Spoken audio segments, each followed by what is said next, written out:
लोकसभा और राज्यसभा के अंदर जो इनका बहुमत है, लोकसभा में बहुमत है, राज्यसभा में भी काफी सीट है, उसका जो इनका अहंकार है कि हम तो कुछ भी पास करा लेंगे, उस अहंकार के रहते जो इन्होंने ये काले कानून पास किए,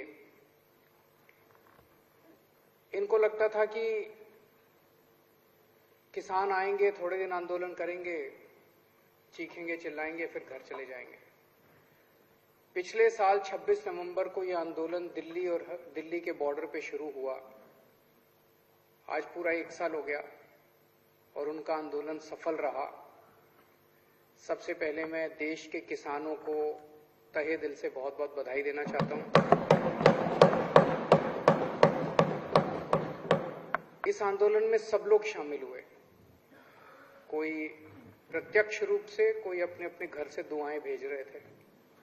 जो भी इस देश का भला चाहते हैं, सबने इस आंदोलन का समर्थन किया। महिलाओं ने, व्यापारियों ने, स्टूडेंट्स ने, पत्रकारों ने, बुजुर्गों ने, यूथ ने, बच्चों ने, इस धर्म के लोगों ने, उस धर्म के लोगों ने, इस जात के लोगों ने, उस जात के लोगों ने, सब लोगों ने इसका समर्थन किया। सबने दुआएं दी इसकी सफलता के लिए। सभी देशवासियों को मैं बधाई देना चाहता हूं। खासकर मैं पंजाब के किसानों को बधाई देना चाहता हूं, क्योंकि उन लोगों ने इस पूरे आंदोलन की अगुवाई की, उन्होंने इस पूरे आंदोलन की लीडरशिप की। जिस तरह से बहुत बड़े स्तर के ऊपर ट्रैक्टर ट्रॉली पंजाब से आए, यहां पे आके बैठ गए।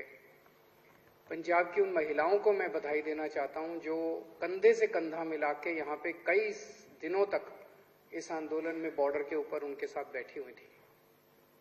सर्दी में, गर्मी में कितनी बाधाएं आई इनको, कितनी इन्होंने तकलीफें सही।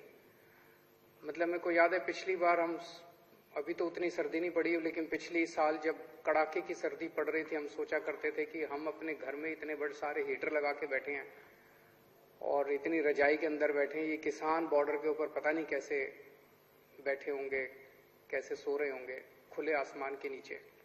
फिर गर्मी आई, डेंगू आया, कोरोना आया, सारी बाधाओं को दूर वो करते हुए अंत पंत में किसानों की जीत हुई। तीनों कानूनों को वापस लिया गया।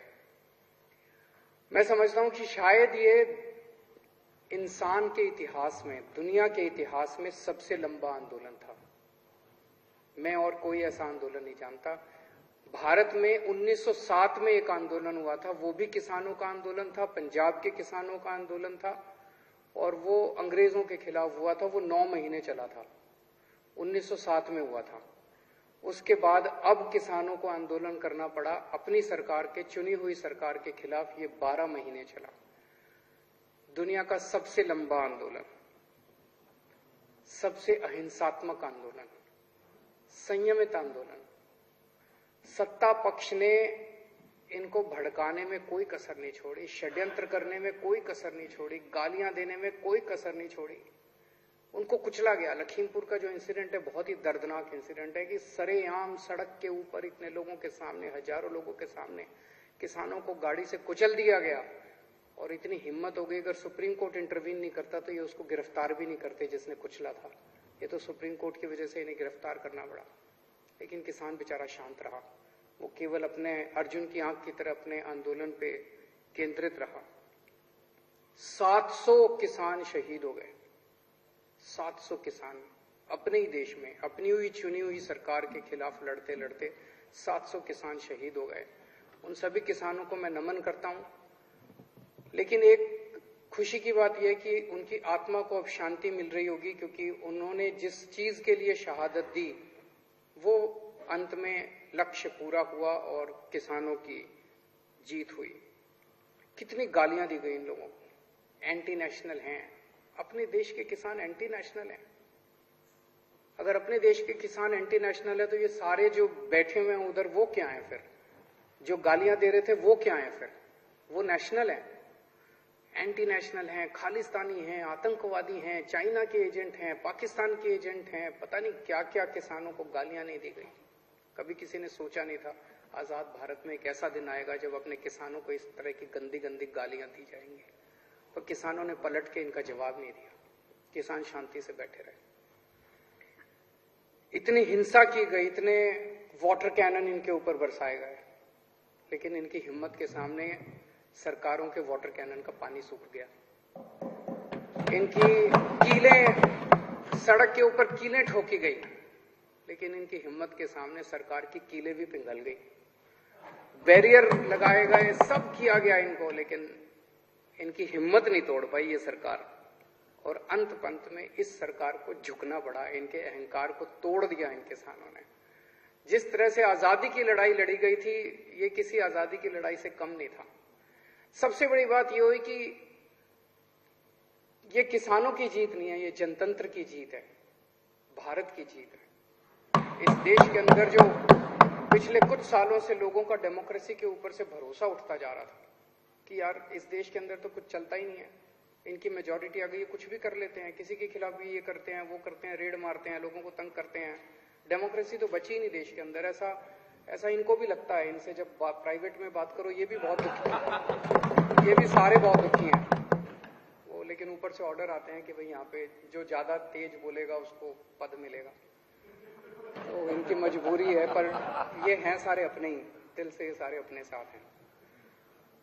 सो जनतंत्र की जीत हुई है, जनतंत्र में लोगों का भरोसा बढ़ा है बहुत ज्यादा।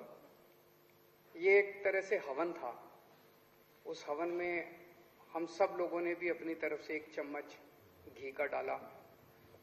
जब हमारे को फाइल आई हमारे पास कि किसान आ रहे हैं, पंजाब से चल पड़े हैं, बॉर्डर पे पहुंचने वाले हैं, उन किसानों के लिए स्टेडियम्स को जेल बनाया जाएगा, तो मेरे को अपने अन्ना आंदोलन के दिन याद आ गया। उस टाइम हमें भी जेलों में रखा गया था, इन्हीं स्टेडियम्स के अंदर हम भी रहे हैं, हमने भी रातें काटी हैं इन्हीं स्टेडियम्स के अंदर।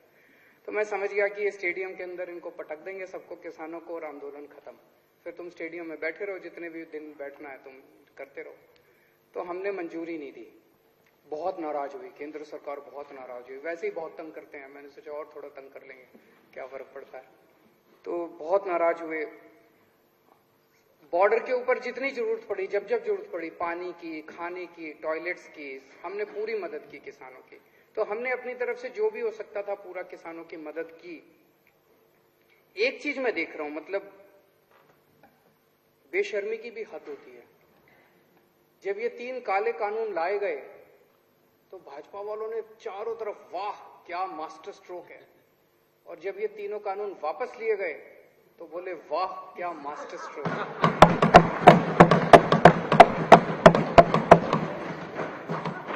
मतलब मैं यही कह सकता हूं, मुझे बहुत दया आती है आप लोगों के ऊपर।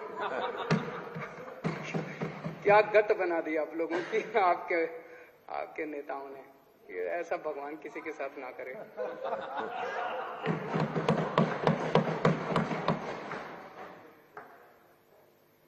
किसानों की जो मांगे हैं, अभी जो पेंडिंग मांगे हैं, हम उनका पूरा समर्थन करते हैं। टेनी साहब को तुरंत केंद्रीय मंत्रिमंडल से बर्खास्त किया जाना चाहिए। मुझे नहीं पता कि केंद्र सरकार की क्या मजबूरी है, कुछ तो मजबूरी होगी जो उस एक आदमी का बोझ लेके केंद्र सरकार अपने कंधे पे ढो रही है। क्यों नहीं उसको हटा देते? मुझे नहीं पता कि उनकी क्या मजबूरी है, कुछ मजबूरी होगी जरूर, लेकिन पूरा देश मांग करता है कि ऐसे व्यक्ति को तुरंत बर्खास्त किया जाए। एमएसपी की जो उनकी डिमांड है वो बिल्कुल जायज है, इसके ऊपर हमने भी बहुत अध्ययन किया है। ये राजनीतिक तौर पे नहीं, मुझे लगता है अगर एमएसपी लागू हो जाता है तो देश की एग्रीकल्चर सेक्टर को बहुत बड़ा फायदा होगा, पूरा का पूरा बदल सकता है। जितने केसेस, झूठे केसेस इन लोगों के ऊपर लगाए गए हैं वो सारे वापस लिए जाएं, और जो 700 किसान शहीद हो गए उनके परिवारों को उचित मुआवजा दिया जाए। किसान जब तक वहां बैठे हैं, किसान तय करेंगे वो कब उठना चाहते हैं। जब तक किसान वहां बैठे हैं हम किसानों के साथ हैं, पूरी तरह से किसानों के साथ हैं, हर कदम पे उनके साथ हैं। और गोपाल राय जी द्वारा जो यहाँ पे प्रस्ताव पेश किया गया मैं उसका पूरा समर्थन करता हूँ।